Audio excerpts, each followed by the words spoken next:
What does it imply when we estimate that around 50% of the S&P 500 is susceptible to creative destruction, some more and some less? What we anticipate taking place here is for those businesses that have spent the last 20 years courting short-term investors who demanded results immediately. Companies were using borrowed money to repurchase dividend-paying stock while underfunding innovation. In actuality, many people didn't take the notion that innovation posed a threat seriously. I am aware that when we launched ARC in 2014, automakers and analysts believed that this was a technology best suited for people in their mid-20s. And we concluded that this was already taking place after examining the cost reductions in battery pack technologies. And right now, it appears as though the auto industry is in a desperate scramble. This is something that will be prevalent in the energy and banking sectors. Therefore, we feel that the two energy industries that have performed the best this year are also two of the most vulnerable. We believe that the introduction of autonomous electric vehicles within the next few years will significantly reduce the demand for oil. And inside financial services, digital wallets are developing much more quickly than anyone could have anticipated. WeChat Pay and Alipay in China showed us the way, and in the last 5 years, Square's Cash App, Venmo, and other services have grown so swiftly that their user bases have far outpaced those of JP Morgan.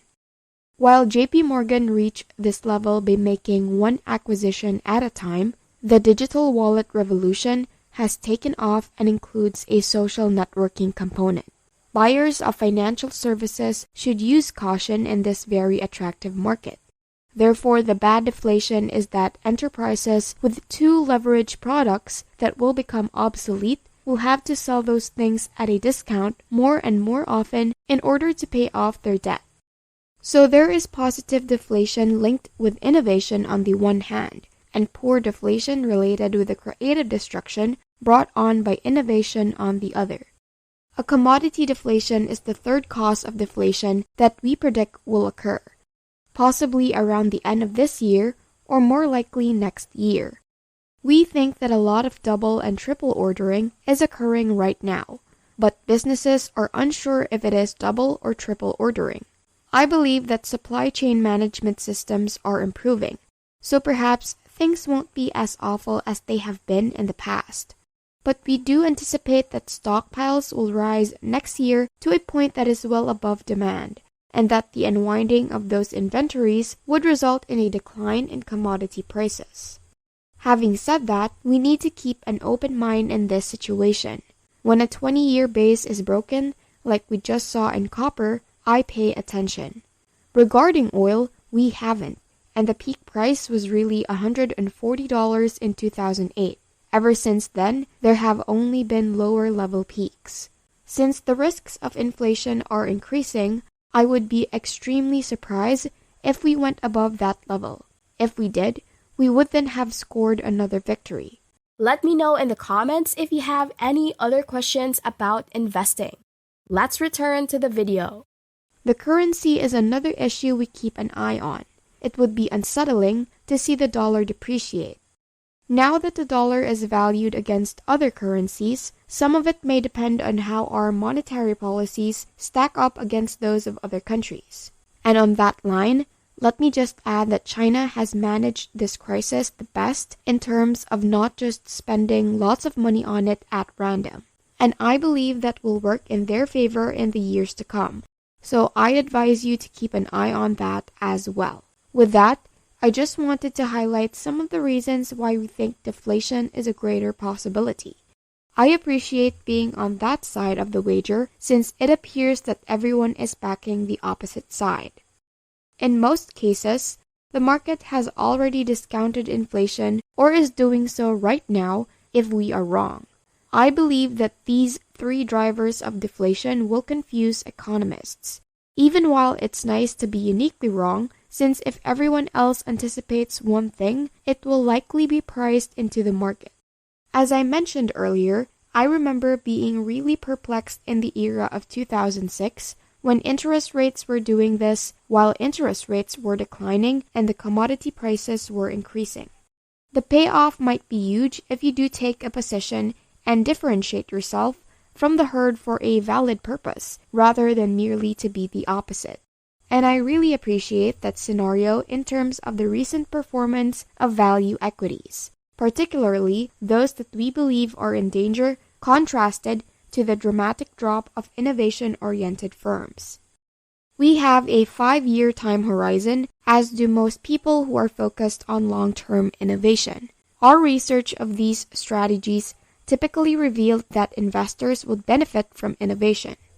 Again, assuming the top-down bottom-up estimate of the potential benefits of innovation is accurate, it would yield a 15% compound annual rate of return over the following 5 years. Nothing has changed but the decline in stock prices. If our understanding of innovation is accurate, the 5 innovation platforms, we are now in a bargain basement area.